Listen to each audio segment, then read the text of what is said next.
교회 여러분, 요즘 무엇이 가장 염려되고 걱정되는 것입니까? 지난 한 주간 혹시 걱정되는 일로 인해서 근심이 얼굴에 내려앉지는 않으셨습니까? 참 우리 인생 살면서 염려, 걱정, 근심할 일이 늘 찾아오는 것 같습니다. 우리 교우님들 중에는 지금 60세 중반, 이제 은퇴를 앞두고 혹은 은퇴를 이미 하신 분들이 계신데요. 성경에 보니까 사도 바울도 60대 중반쯤에 그가 하나님의 나라로 가게 되었습니다. 그가 순교를 했죠. 로마 형정에서요. 아마 그가 미국에 살고 있다면 은퇴를 맞이하거나 은퇴하였을 연세였을 것입니다. 인생 마라톤 중에서 참 30년, 40년 정도를 사도 바울, 그리고 이 자리에 계신 은퇴를 앞두신 분들, 또 이미 은퇴하신 분들 열심히 삶 현장에서 치열한 그 현장을 달려오셨습니다. 그 치열한 삶 현장을 달려오는 그 모든 날 기간 동안에 아마 많은 염려와 많은 근심, 많은 걱정거리들이 찾아오고 지나갔을 것입니다. 사도 바울도 아마 마찬가지였을 것 같아요. 그가 살아오는 인생 기간 동안에 많은 염려, 걱정, 근심이 있었던 것 같습니다. 우리가 염려한다면 도대체 무엇 때문에 주로 염려를 합니까? 사실 이 돈주머니 때문에 염려를 많이 합니다. 저희 집에 작은 가방이 하나가 있습니다. 지금은 사용하지 않는 이 작은 배낭인데요. 제가 이스라엘에서 주로 갖고 다녔던 가방입니다. 성경책 한 권 정도 들어갈 만한 가방입니다. 미국에 올 때 그 가방을 들고 왔습니다. 그 가방에 44,000달러가 들어 있었습니다. 유학생 치고는 상당히 큰 돈을 들고 미국에 온 것이었죠. 한국 통장에 3천만 원이 있었습니다. 그러니까 7만 불 정도 이상 갖고 미국으로 제가 온 것입니다. 이건 사실 가히 기적과 같은 일이었습니다. 이스라엘에 떠나기 바로 1년 전만 하더라도 이 집세를 내는데 어려움이 좀 있을 정도로 빠듯한 생활을 했는데요. 이스라엘 떠나기 1년 그 사이에 하나님께서 길을 열어주셨는데, 미국으로 가는 길을 열어주실 뿐만 아니라 미국에 가서 초기 정착을 그래도 안전하게 할 수 있는 그런 자금을 1년 사이에 약 7만 불 가까이를 부어주셨어요. 근데 미국에 와서 이 7만 불 정도를 갖고서 생활을 하는데 1년 반 정도 지나니까 이 돈이 어디로 갔는지 슉 하고 사라져 버렸습니다. 그대로 제가 가끔 그 검은색 가방인데요. 그 가방을 봅니다. 분명히 그 가방 안에 44,000달러가 있었는데 그 가방을 열어보면 분명히 돈이 보여야 되는데 돈이 안 보이는 거예요. 돈이 안 보이니까 무엇이 찾아오는가 하면 염려와 걱정, 근심이 찾아옵니다. 염려와 걱정, 근심이 찾아오니까 사람이 싫어져요. 아내가 마트를 가자면 괜히 짜증이 납니다. 아이들이 뭐 사달라고 해도 돈이 없으니까 마음속에 근심이 있으니까 그것이 화로 표출되더라고요. 염려와 걱정, 근심, 사실 돈 문제로 인해서 많은 근심, 걱정이 여러분들에게도 있었을 것이고 앞으로도 그런 일들이 있을 것 같습니다. 이 사도 바울도 그것을 잘 알고 있었어요. 사도 바울도 사람의 염려, 걱정, 근심거리가 대부분 돈으로 인해서 온다는 것을 알고 있었고, 그의 인생 마지막 순간에 쓴 디모데전서 6장에서 이렇게 이야기를 하고 있습니다. 부하려 하는 자들, 즉 부자가 되려 하는 자들, 돈이 많고자 하는 자들 있죠. 이런 사람들은 시험과 올무와 여러 가지 어리석고 해로운 욕심에 떨어지나니 곧 사람으로 파멸과 멸망에 빠지게 하는 것이라. 돈을 사랑함이 일만하게 뿌리라. 저는 저와 여러분이 돈을 그렇게 사랑한다고 생각하지 않습니다. 그렇지만 돈으로 인해서 파멸에 이르고 돈으로 인해서 근심에 빠지고 돈으로 인해서 염려에 빠진다는 것은 사실인 것 같습니다. 바울이 이어서 말합니다. 이것을 탐내는 자들, 돈을 탐내는 자들은 미혹을 받아 믿음에서 떠나 근심으로 자기를 찔렀다라고 말하고 있습니다. 저와 여러분이 돈을 사랑하지 않을지라도 돈으로 인해서 우리는 웃고 울을 수가 있습니다. 돈으로 인한 생활고 고생, 마음 고생 참 많은 것을 우리가 알고 있습니다. 이미 말씀드렸지만 이 자리에 서 있는 저도 예외가 아닙니다. 저도 늘 뱅크 어카운트를 바라보며 이것이 가벼울 때 좀 채워졌을 때 그때마다 제 기분이 업앤다운하는 것이 사실입니다. 돈뿐이겠습니까? 우리 생활에는 돈이 아니라도 여러 가지 근심 걱정할 일이 많습니다. 저 개인적인 예를 든다면 아이들이 늘 운전하고 다니니까 밤 10시 넘어서 오지 않으면 걱정이 됩니다. 비가 오거나 그러면 더 걱정이 되죠. 전화를 하는데 전화를 잘 안 받아요. 그러면 마음에 좀 근심이 생기죠. 그것뿐이겠습니까? 저도 공부하고 있는 학생이니까 이 공부를 과연 마칠 수 있을까? 그런 걱정거리가 있습니다. 최근에 비행기를 타고 여러분 하늘을 날아보신 분 계십니까? 우리 김만현 선교사님 종종 비행기를 타고 해외를 다녀오시고 우리 장로님도 마찬가지인데요. 저도 비행기를 타고 몇 번 하늘을 날아본 적이 있습니다. 하늘을 위해서 지상을 내려다보면은 지상에 보이는 도시가 멀리서 아래로 내려다 보이기 때문에 모든 것이 아름다워 보입니다. 특별히 캔자스 지역을 오다 보면 울창한 숲과 광활한 대지, 곳곳에 있는 마을들, 한 폭의 그림처럼 아름답죠. 하늘에서 보는 것은 아름답지만 지상으로 내려와서 땅을 밟고 살아가는 그 현장에는 늘 염려의 소리, 걱정의 소리, 근심의 소리가 퍼져나오는 것이 사실입니다. 그러니까 하늘에서 보는 것과 땅에서 보는 것은 다른 것이죠. 미국 국립공원 중에 그랜드 캐니언이 있고 엘로스톤이 있습니다. 최근에 우리 청년들이 다녀왔습니다. 우리 김만현 선교사님께서 제 기억에 맞다면 그랜드 캐니언을 가서 거기에 우후죽순 서 있는 그 돌들을 보며 하나님의 창조를 보셨다고 했습니다. 그래서 저도 가지는 못했지만 동영상으로, 유튜브 동영상으로 그 그랜드 캐니언을 보았습니다. 아주 고화질의 화면으로 그랜드 캐니언을 보는데 정말로 돌들이 이렇게 솟아있는 모습들이 정말로 장관이더라고요. 그러니 그것을 직접 가서 본다는 것은 얼마나 놀라운 일이겠습니까? 그러나 그랜드 캐니언이나 엘로스톤은 국립공원으로서 여러분이 거기서 영원히 거할 수 있는 것이 아닙니다. 잠시 다녀가는 것입니다. 실제 우리가 살고 있는 인생 국립공원에는 그런 아름다운 기괴하고 아름다운 돌이나 바위, 아름드리 나무 그런 것들이 있는 것이 아니라 돌 같은 묵직한 염려가 있고 기괴한 바위 같은 큰 걱정거리가 우리 앞에 늘 펼쳐져 있다는 것이죠.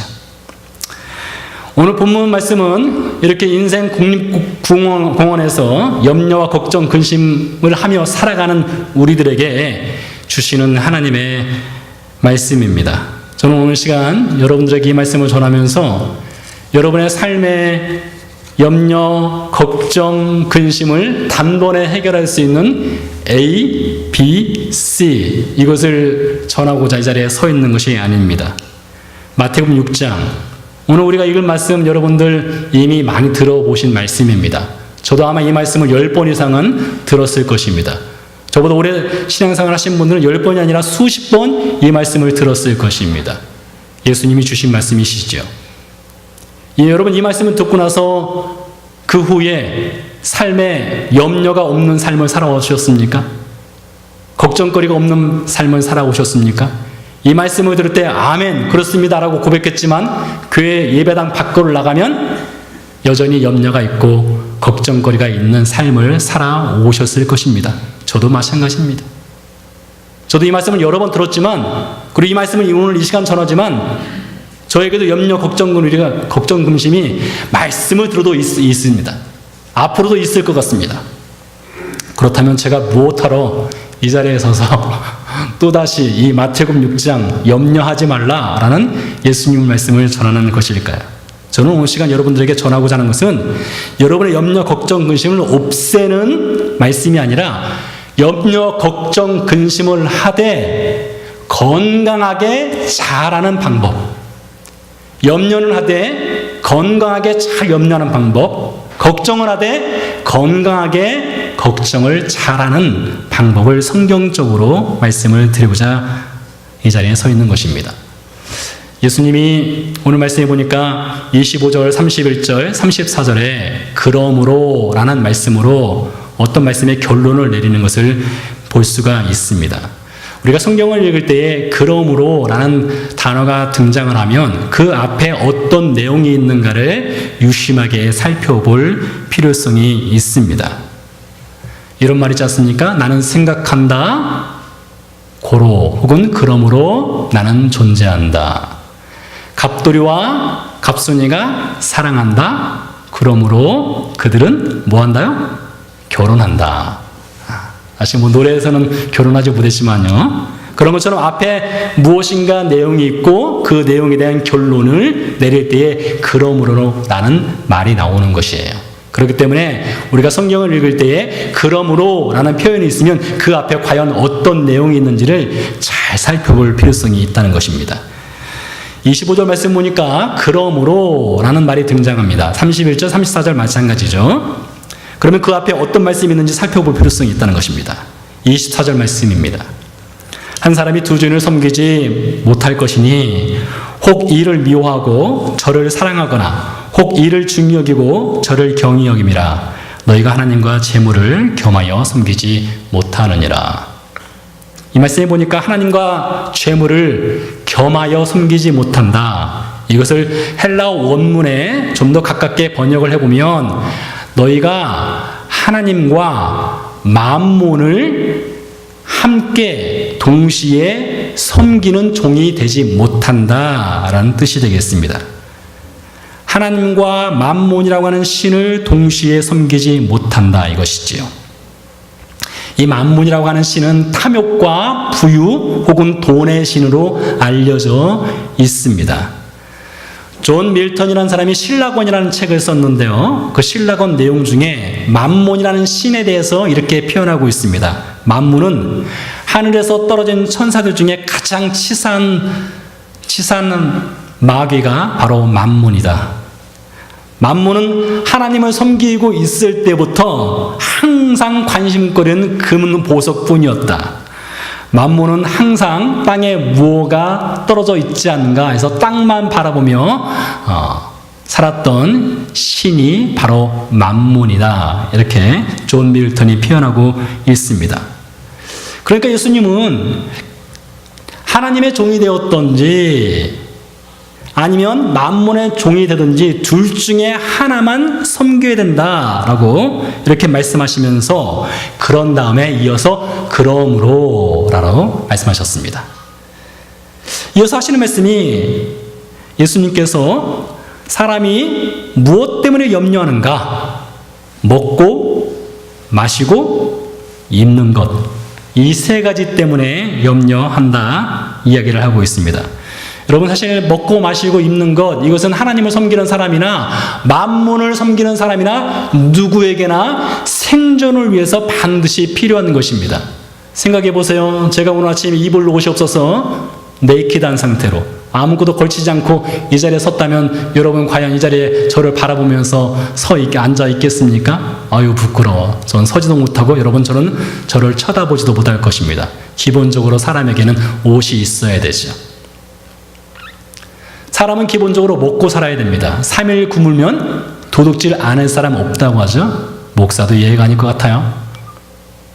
그러니까 먹고 마시고 입는 것은 기본적으로 생존을 위해서는 반드시 필요한 것입니다. 그런데 예수님 말씀하시기를 그런 것 때문에 염려하지 말라고 하시는 거예요.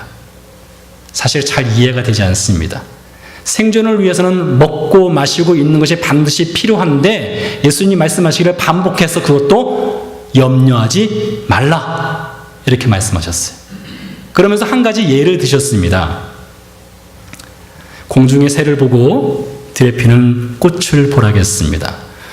여러분 미국에 오니까 이 자연 그대로의 모습이 잘 유지가 돼서 그런지 흔히 볼 수 있는 것들이 있습니다. 우리가 전에는 한국에서는 보지 못했던 것들인 것 같아요. 다람쥐, 노루, 사슴. 가끔 차를 타고 다니다 보면은 이 표지판에 이 사슴이나 노루가 나온다는 표시가 되어 있는 표지판이 있지 않습니까? 그리고 실제로 사슴, 노루가 있는 것도 보고요. 저한테는 개인적으로 재미있는 이야기가 있는데요. 저희 부부가 차를 타고 늘 지나가는 길이 있는데 그쪽 한쪽에 오른편에 들판이 있어요. 큰 들판인데 저 들판 끝자락에 늘 동물 2마리가 나와 있는 거예요. 그래서 우리가 지나갈 때마다 저 멀리에 노루가 나와 있나 보다 이렇게 생각을 했습니다. 근데 어느 날 자세히 저게 왜 항상 나와 있을까 하고 눈을 뚫어지게 바라보니까 사실은 노루가 아니라 이게 뭐 다른 조형물 비슷한 것들이 있었던 거예요. 그것을 노루로 보았습니다. 그렇게 본다는 것은 제가 전에는 전혀 노루와 사슴을 볼 수 없는 상황 속에 살다가 미국에 와서 노루와 사슴을 보게 되니까 엉뚱한 것도 노루와 사슴으로 보이는 것 같습니다. 집 근처에 다람쥐 흔히 볼 수 있지 않습니까? 그리고 이름 모를 들꽃도 볼 수 있지 않습니까?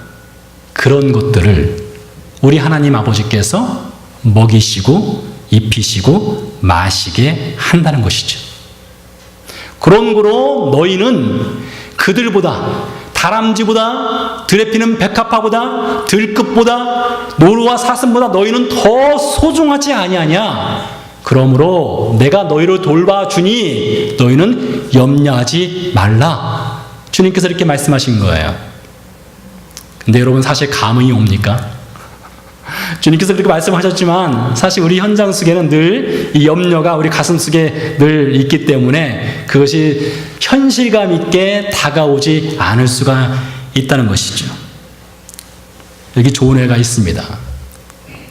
우리 현실 속에서 이 염려, 걱정, 근심이 주님이 아무리 말씀하셨어도 있는데 이것을 어떻게 잘 건강하게 염려하고 걱정, 근심할 수 있을지에 대한 좋은 예가 성경에 제시되어 있는 거예요. 한 번은 바울이 275명의 사람들과 함께 지중해를 건너서 로마로 가고 있을 때였습니다. 당시 바울은 죄수의 몸이었습니다. 온몸이 포승줄로 묶여있는 상태였어요. 로마로 가기 위해서 지중해를 건너가고 있는데 지중해에 큰 풍랑이 일었습니다. 14흘 동안이나, 여러분 14일 동안이나 하늘의 별도 보이지 않고 해도 보이지 않고 파도가 치고 풍랑이 이는 바닷속을 지나가고 있는 것입니다. 저와 여러분이 지금 그 배에 타고 있다고 상상을 해보시기 바랍니다. 뭐가 찾아오겠습니까? 두려움이 찾아오겠죠? 염려와 걱정, 의심이 찾아오겠죠? 아마 여러분이 소지하고 있던 그 아무리 귀한 것들도 그것도 이제 보잘것 없어질 것입니다. 왜요? 지금 목숨이 죽냐 사느냐의 경각에 달려있기 때문이죠. 그런 상황 속에서 14일을 보내고 있었습니다. 모든 사람들이 다 죽었다고 포기할 때였습니다. 그들이 그렇게 소중하게 여기던 재산을 바닷속에 집어 던져 버렸습니다. 그래도 여전히 두려움 있고 염려와 걱정, 의심이 그들에게 있었습니다. 그런데 그 상황 속에서 바울이 어떻게 그것을 극복했나를 성경이 이야기를 해주는데요. 이렇게 이야기를 하고 있습니다. 바울은 간단했습니다. 자신의 생명이 파도에 의해서 좌지우지되는 것이 아니라 자신의 생명은 마치 공중의 새와 들에 피는 백합화를 하나님이 그 생명을 지키시듯이 자신의 생명은 하나님께 달려 있다는 것을 믿고 있었습니다. 바울에게도 두려움이 있었어요. 염려가 있었고 근심, 걱정이 있었습니다. 그러나 자신의 생명은 하나님의 손에 올려드렸다는 것입니다. 하나님께서 바울에게 나타나셔서 이렇게 말씀하셨습니다. 바울아, 두려워하지 마라. 네가 가이사 앞에 서야 하겠고, 즉 내가 네 생명을 붙잡고 있다. 너 이 바다에서 죽지 않는다. 아무리 풍랑이 일어도 너는 이 바다를 잊히고 반드시 로마 항구에 도착을 하게 될 것이다. 하나님께서 바울에게 약속을 해 주셨습니다. 여러분 그것을 믿는 거예요. 그것을 믿고 두려움과 염려, 걱정, 근심을 이겨냈다는 것입니다. 그래서 모든 사람들이 두려움과 걱정, 근심 속에서 나 죽었다 하고 있을 때에 바울은 찬양을 할 수가 있었습니다. 내 영혼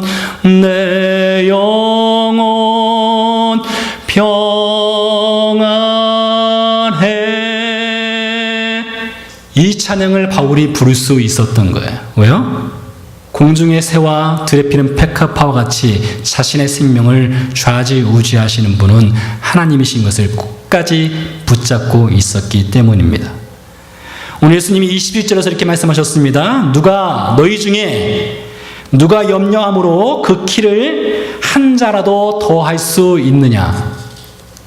최근에는 이 성형 수술 중에서 이 키 크기 수술도 있다지 않습니까? 키를 크게 하기 위해서 다리에 뭐라 한다나 봐요. 그래서 좀이라도 더 키를 크게 한다고 하죠. 그러나 여러분, 키를 크게 하고 혹은 키를 크게 하거나 작게 하는 것은 다 하나님께 달려있는 것입니다. 농부가 씨를 뿌리는 것은 농부의 일이지만은 그 씨를 뿌린 씨가 자라게 하시는 분은 하나님이 하시는 것이죠. 농부는 그것을 가꾸는 것이지만 그것을 열매 맺게 하시는 분은 하나님이 하시는 것이죠. 그러니까 여러분이 염려, 걱정, 근심을 하되 그것을 주관하시는 분은 누구신가 하면 하나님이시는 것을 믿고 따라야 한다는 것입니다. 따라서 그리스도인들이 염려, 걱정, 근심이 있을 때에 이렇게 하셔야 됩니다. 염려의 물고 걱정의 방향 그리고 근심의 문을 하나님께로 올려드리는 것입니다. 여러분 나침판 아시죠? 나침판의 빨간 바늘은 항상 어디를 향해 있죠? 북쪽을 향해 있습니다. 어느 곳에 나침판을 두더라도 그 나침판의 빨간 바늘이 정상이라면 북쪽을 향해서 항상 나침판은 가리키게 되어 있습니다. 그와 같이 저와 여러분에게 있는 염려, 걱정, 근심거리의 방향을 항상 하나님께로 돌려 놓아야 한다는 것입니다. 솔로몬이 성전을 건축한 다음에 하나님께 기도했습니다. 하나님, 우리 백성이나 혹 한 사람이 죄를 범한 다음에 저들이 고통 중에서 하나님께 향하여 기도하면, 이 성전을 향해서 기도하면 우리 죄를 용서해 주세요 라고 기도했습니다. 그 성전은 예루살렘에 있습니다. 훗날 바벨론으로 끌려갔던 다니엘이 기도하면 죽인다, 사자굴에 집어넣는다 라는 왕의 명령이 있었음에도 불구하고 다니엘이 하루에 3번씩 예루살렘을 향한 창을 열어놓고 예루살렘을 향해서 그가 기도했습니다. 이스라엘에 있는 모든 회당들, 교회로 말할 수도 있겠죠. 회당들은 항상 그 문이 어디를 향해 열려 있을까요? 어느 곳에 있든지 그 회당의 문은 예루살렘 하나님의 성전이 있는 방향을 향해서 열려져 있습니다. 왜 그럴까요? 예루살렘, 하나님의 성전이 있었던 곳, 하나님이 계신 곳, 그곳을 향해서 그들은 기도하기 때문에 그 방향을 향해서 항상 열어놓는 것입니다. 이스라엘 사람들 하루에 3번씩 기도합니다. 아침에, 점심 이후에, 오후에 3번씩 기도합니다. 그들은 어느 곳에 있든지 기도할 때마다 그들의 방향을 예루살렘을 향해서 옮겨서 기도합니다. 그러니까 그들의 기도의 나침판은 항상 하나님의 성전을 향해서 있는 것입니다. 그와 같이 저와 여러분에게 있는 모든 염려, 걱정, 근심의 방향을 나침판처럼 항상 누구에게요? 하나님께로 돌려놓으라는 것입니다. 바울이 그것을 얘기하고 있습니다. 빌립보서 4장 6절 7절 말씀 보니까 이렇게 말합니다. 아무것도 염려하지 말고 다만 모든 일에 기도와 간구로 너희 구할 것을 감사함으로 하나님께 아뢰라 했습니다. 자, 그러니 여러분이 기도와 간구로 여러분에게 있는 염려, 걱정, 근심을 하나님께로 돌려드리면 어떤 결과가 있을까요? 그리하면 모든 지각에 뛰어난 하나님의 평강이 그리스도 예수 안에서 너희 마음과 생각을 지키시리라. 여러분 염려, 걱정, 근심 하십시오. 그러나 그 방향을 항상 하나님께 기도와 간구로 돌려놓으시기 바랍니다. 저는 여러분의 삶의 문제가 결코 작지 않다고 생각합니다. 여러분이 염려하는 것 쓸데없는 염려가 아니라고 생각을 합니다. 문제는 염려하는 것이 문제가 아니라 그 염려를 누구에게 돌려놓느냐, 그것이 중요한 것이죠. 사자성어 중에 긴 지우라는 말이 있습니다. 긴 지우. 긴 지우의 준말은 기우입니다. 기우. 여러분 기우란 말 들어보셨을 거예요. 이 기우라는 말의 유래는 이렇습니다. 기나라에 한 사람이 살고 있었습니다. 그는 하늘이 무너지고 땅이 꺼지면 몸둘 곳이 없을까봐 너무나 걱정이 되었습니다. 하늘이 무너진다는 거예요. 땅이 꺼진다는 겁니다. 그래서 그것이 걱정되어서 몸둘 바를 몰랐습니다. 너무나 걱정되니까 밥도 먹지 못하고 잠도 자지 못했다라는 일화가 있습니다. 그것에서 비롯된 말이 기우입니다. 여러분의 걱정거리, 근심, 염려는 기우가 아닙니다.